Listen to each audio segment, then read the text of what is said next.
Welcome to the Pain Waves podcast by Pain BC, the show where listeners can tune in and hear from leading experts on persistent pain as we discuss the very latest pain management research, stories, tools, and trends. I'm your host, Catherine Sutton, part of Pain BC's communications team. Before we begin, I'd like to share a little bit about Pain BC for first-time listeners. Pain BC is a collaborative, nonprofit organization made up of people in pain, healthcare providers, and leaders from universities, government, business, and the nonprofit sector. We share a passion for reducing the burden of pain while creating awareness of this common problem. Living with chronic pain can be debilitating, demoralizing, and isolating. Providing care for those in pain can be frustrating and confusing. At Pain BC, we aim to change this. Let's talk about pain honestly and remove the stigma. Nobody should be alone with pain. To learn more, please visit our website, painbc.ca. Please remember, the content provided on our show is for informational purposes only. It is not intended to be a substitute for professional medical advice, diagnosis, treatment, or care. We encourage you to seek the advice of a qualified healthcare provider if you have any questions regarding the content of this show. Mihael Mamychshvili is a Master Shiatsu Therapist who focuses on reconnecting communication between the mind and body. He has developed his own style of therapy and methodology that focuses on the mind-body connection and has a particular interest in using this technique for treating chronic pain. He's the co-owner and lead therapist at Angel Hands Integrative Center. Welcome, Mihael. Thank you. I'm honored to be on. Fantastic. And can you tell us a little bit about yourself and your background? Yes. Well, I was born in a country called Georgia by the Black Sea in Central Asia. And we moved a few times around, myself and my family, to the Middle East and Israel. And then we came to Canada in 1989. When I turned 25 years old, I discovered that purpose was really important to me, and after a process of elimination, I discovered that my purpose was really to help people in pain. And as I figured that out, I looked for different therapy schools, and I chose a therapy called Shiatsu Therapy and enrolled into Langara College, who just launched those programs of complementary medicine like acupuncture and Shiatsu Therapy. And I enrolled in 2002 and became a therapist after that. I've been a therapist for the last 16 years. And over the years studied, expanded on Shiatsu Therapy and studied really more the concept of mind-body and how thoughts and feelings can really affect the person and can really create pain. Since then, about 5 years ago, I created a center of a team that specifically works with complex pain and trauma. Mm-hmm. And what types of techniques do you use? Myself, I use Shiatsu Therapy is a manual therapy, so it's a form of body work, and I use also traditional Chinese medicine when needed with certain conditions, and really counseling, coaching, a little bit of hypnotherapy, and I kind of combine all of that into one. I've studied also a little bit of rolfing, a little bit of visceral manipulation, expanded on energy work also. So I've got a whole tool bag that I've assimilated over the last 15, 16 years. I've been sorry, go ahead. Sorry, I've also been an avid meditator for 20 years. And meditation really helped me with my own pain and helped me also discover my purpose. So I bring my 20 years of meditation practice also to my patients because I find often many people are stuck in their mind, and that's what makes them feel that they're completely disconnected from their body. So is there an overlap in these different philosophies, these different methodologies in how they view chronic pain and how the body experiences pain? There is an overlap. Even in my early years of meditation, for myself personally, I did struggle with chronic pain in my early 20s. I had a severe lower back injury, which was debilitating physically, and it's something that I wasn't used to. Being an athlete, a soccer player, it was something that I couldn't understand why this pain is not going away. Even though I'm receiving physio and I'm receiving chiropractic and massage, and this pain was still persistent. As I started my meditation practice, the first practice that I did was required to sit for 10 days straight, and just learning how to scan your body. And it was 10 days of silence with my body. And there I really experienced profound insights of how pain really has a story behind it. And if you just pay attention to the story and not attach yourself to your pain so much, the pain can disappear. And it was an experiential period for me because I could see how the chronic pain can be managed just with my awareness and my understanding of the roots of my pain. So I try and bring that awareness and understanding into the therapy. Shiatsu therapy also emphasizes on recognizing the patterns of pain and recognizing the roots of pain, and assisting and coaching the patient also to recognize those patterns themselves, why they exist. So there's sometimes a dialogue that happens in the treatment. Why is this hip pain not going away? Let's see if we can understand if there's something a little more underneath than just the structure. So there's that invitation to a co-creative process to understanding the roots of one's pain. Mm-hmm. And so what are some of the biggest challenges you see people in pain facing in relation to your field of work? The biggest challenge with chronic pain is after a while it becomes a part of one's identity. Mm. And once it becomes a part of your identity, there's a few physical and psychological mechanisms that begin. The physical mechanism is a loop of pain that happens, and it could be in one area of the body or in multiple areas. And this loop continues to be triggered, and it's very hard for the person to control this pain. So they develop fear, they develop anxiety around the pain, which then starts to affect their psychological makeup, and there's some isolation that comes with that. There's a distortion that comes with that, distortion of perception of pain, distortion of causation of pain, and sometimes it can feel like the world around you shrinks. Mm-hmm.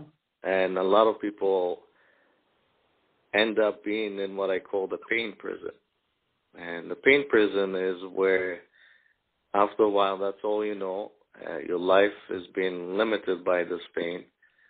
And there's that isolation process that happens too, and sometimes depression comes in with that, anxiety comes in with that, insomnia comes in with that, fatigue comes in with that, and all of a sudden it becomes just an insurmountable challenge to get out of this pain prison.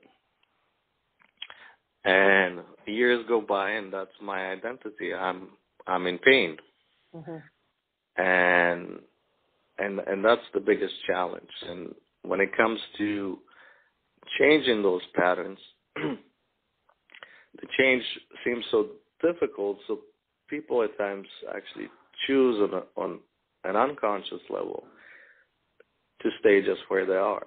It just seems to be harder to move out of what you know, and after a while, that's all you know is pain. It's scary, as you know. Change for human beings is not easy. So changing when you have chronic pain seems very difficult, and it becomes really scary for people to change. So they sometimes end up years and years of doing what I call the circuit, which is going from one doctor to another, one specialist to another, one complementary therapist to another, and they can spend years doing that and a little fortune and never really get ahead. They might have many successes, but they seem to always regress, and they seem to be stuck. And their life really is affected. Their relationships are affected. Their careers are affected. And that's what I call the pain prison. And not only they feel like they're in a prison, but oftentimes a patient can be their own worst torturer. So every day the self-talk becomes quite negative. It squeezes hope away. It squeezes joy away. And I see often patients becoming their own torturers. And it's a very difficult stage to be in. And it can go on for years. So I find that's the biggest challenge for patients when they are dealing with chronic pain, is to create a path for them to really start living what I call the pain story. Because after a while, it just becomes this big story, and the story has a lot of weight, and it seems complex, and it's difficult. So what would you say if someone is sort of listening to you describe that, thinks that sounds exactly like me, I relate to that, what would you say the first step to undoing that cycle would be? The first step is what I call the key out of the prison is vulnerability. Vulnerability to me requires courage, and vulnerability to me looks like this. It's recognizing that I'm stuck, I need help, I don't know how to get out of this. And for a lot of people, it's difficult to say that they really need help, especially I find men with chronic pain, to ask for help, to say that I don't know, I'm in trouble, I don't know, I need help. And just recently I had a family come in, and the parents are high achievers, and both parents are the type of people that everybody goes to them to ask for help, to problem solve. And they've been doing that for years, and they're really good at it. But in the last 5 years, their own family has experienced a lot of pain, and they were caught in problem solving this pain until nothing was really working, and they all felt like they were sinking. It's quite a complex situation. There's attempts of suicide in the family, and that's how they came to me. And when I talked to the father, I said, how come? The first thing I noticed that there was nobody helping them besides the doctors, but no family around them, no friends around them, even though they're all sinking. To me, it's like being on a life raft in an ocean, and it's stormy, and you're just getting exhausted just by trying to survive the storms, and eventually you feel like you're sinking. And when I made when I created that metaphor for the father, he realized that he was in trouble and he really needed to ask for help. So the next day, he actually wrote an email saying, "We are in trouble. I don't know how to fix it. I need help." Mm-hmm. And in 12 hours, he had a whole crew of family and friends around them, supporting them, creating schedules to alleviate them. And he just broke emotionally because he realized how much people really cared and how much help was around and how difficult it is for him to ask for help. And in a way, indirectly, they were teaching their kids who were suffering how not to ask for help. Mm-hmm. So that's what I see a lot. So to me, vulnerability, saying, "I don't know, I need help," is the key, is the beginning. Right. Yeah. And so what would you say some of the misconceptions are about maybe complementary therapies in general? There's a lot of myths and there's a lot of misconceptions because there's not a lot of education. There's not a lot of deep understanding of what some of the complementary medicines can do for you, and that's what people end up doing, kind of the circuit. Well, I heard that acupuncture helps, so I'll just go and do it. Well, I heard that chiropractic helps, I'll just go and do it. And yes, each therapy can help, but what I found in my experience and why I created the center is when a person reaches complexity, you really need a team around them and you need a plan. It's almost like creating a safety net for them to surrender. So when you say, "I'm vulnerable, I need help, I really don't know how to fix it," you are surrendering to a process. And in that process, there has to be a team around the patient or the family to make them feel secure. And pain is complex, so it affects every layer of us, from the physiology to the psychology, to the emotions, and even the spirit of the person. And you really need a team of different modalities to support one through the complexity of pain. And that's what I discovered.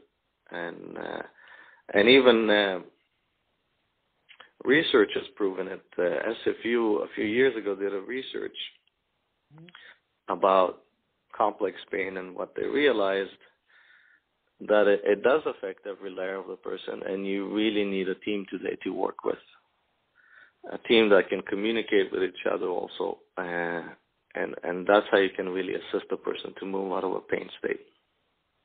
And how does the complementary therapy team and perhaps more traditional medical teams, how do those teams work together in order to support a patient? So, a proper assessment is important, and when you do an assessment, you really, again, have to take everything into account. Mm-hmm. So at our center, we created an integrative assessment tool. When we do bring a patient with complex pain, there's a panel of therapists that sits with the patient and starts to really understand their pain story, their history, how the pain was created, what are the triggers, how it's affected their blood work, the immunity, or whatever pathology they're coming in with. And we do ask for a dialogue with their doctor or specialist, because we do want to understand also from the medical perspective what their diagnosis is. So we when patients come in and they're working with doctors or specialists, with permission and consent, we do ask for dialogue, because the more information we can have, and the more the patient feels that there's really a team working in unison to help them, they start to improve actually quite quickly. Mm-hmm. Because oftentimes frustrations of patients today, and we hear that quite often, is nobody's really talking to each other. The doctor is really not talking to the specialist is really not talking to the complementary therapist. So there's no real dialogue, and that creates a lot of frustration and repetition of telling one's pain story.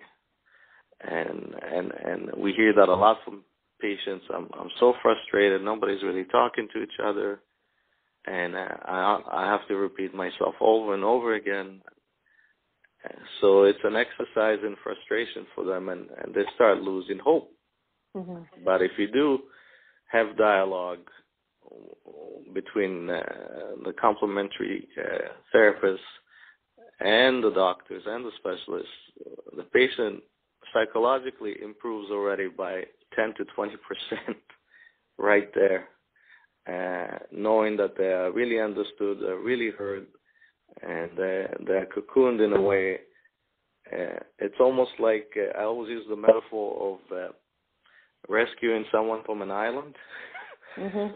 and the island is really their pain, and a ship comes in and allows the person to come on the ship, and this voyage starts, and oftentimes, even with having a team around them, even with having a dialogue around, an open dialogue,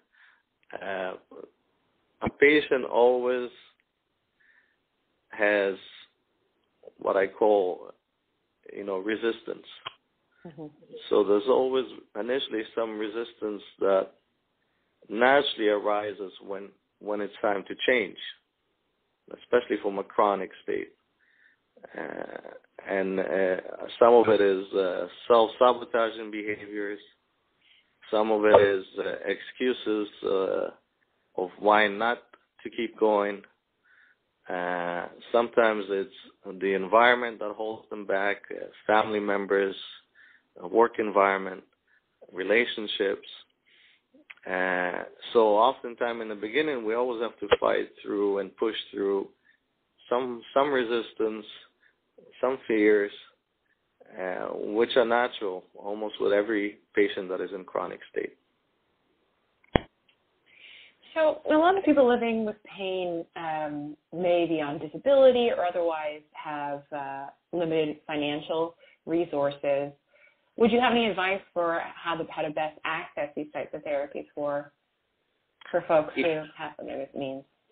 Yes, if your financial means are not there, I would suggest a few things. Is one is to join a support group, mm-hmm. Because often pain, as I said, can be quite isolating. When you do join a group of 10 or 15 or 20 that are in a similar state, you right away feel like your pain is not just yours.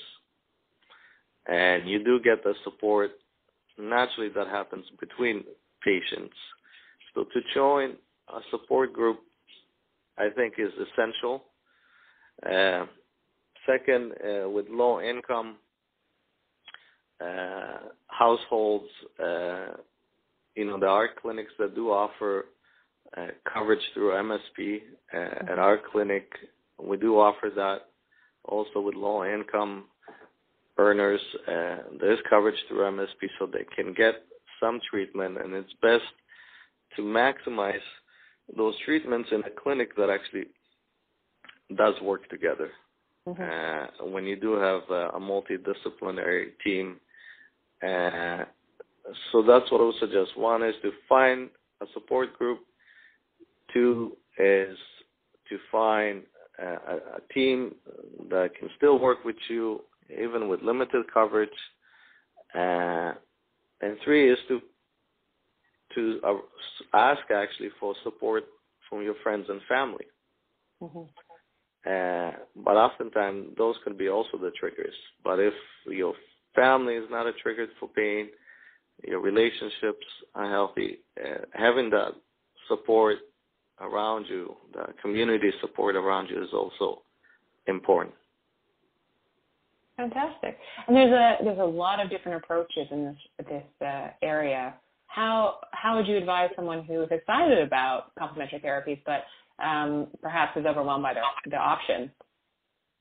Is overwhelmed by the option is, again, to find a clinic that works as a team and find a lead therapist, a doctor that can oversee the treatment plan, create a treatment plan together that makes sense, is doable, is practical, and to start a process. You just have to start at some point. And it's best to start, again, in an environment where you feel that the team is around you and they're working together. So when it comes to modalities, there's no one modality that is a solution to all pain, but there are certain modalities that there is enough research about the effectiveness of those modalities when it comes to pain. So, the acupuncture is quite successful with pain management. So is massage therapy. There's always an emotional aspect to pain, and often it's overlooked. It's easier to start with something like massage or acupuncture or chiropractor or physio, and it's the hardest sell is to tell someone, there's an emotional aspect to your pain, and that needs to be addressed, and that's what people need to recognize. That's where their understanding of their own pain needs to be shown to them, that there is an emotional aspect to it. It needs to be addressed. Otherwise, inflammation you can always bring down. You can diminish pain, but if a trigger could be your emotions and your thoughts, they have to be addressed at some point. Mm-hmm. Great. Is there anything else you want us to share about your work as it relates to people living with chronic pain? Yes, you're not alone. Mm-hmm. There's more people afflicted with chronic pain than cancer patients, heart patients, and AIDS patients put together. Mm-hmm. It's the biggest cost for our government. So there's many like you. You're not alone. And oftentimes the biggest thing is people feel that my pain is my pain and I'm just alone in it and it's just mine and it's unique to me. And that's not the case. And again, the biggest step one can make is to recognize that they can't solve their pain by themselves. They need help, and together with a team that works together. That's really the key. And that's where you can see a really quick process, a quick recovery, and that's where people struggle because they revert back to going from one therapist to another, from one clinic to another. Stick with a process. Mm-hmm. Stick with a team. It's not a sprint. Oftentimes it can feel like a marathon, and you really need that support system around you. Well, thank you very much, Mihael. I really appreciate your talking to us today. Thank you. Thanks for joining us for this episode of the Pain Waves Podcast. Stay up to date with all of our content by subscribing to our show on Apple Podcasts, SoundCloud, or on Spreaker.com.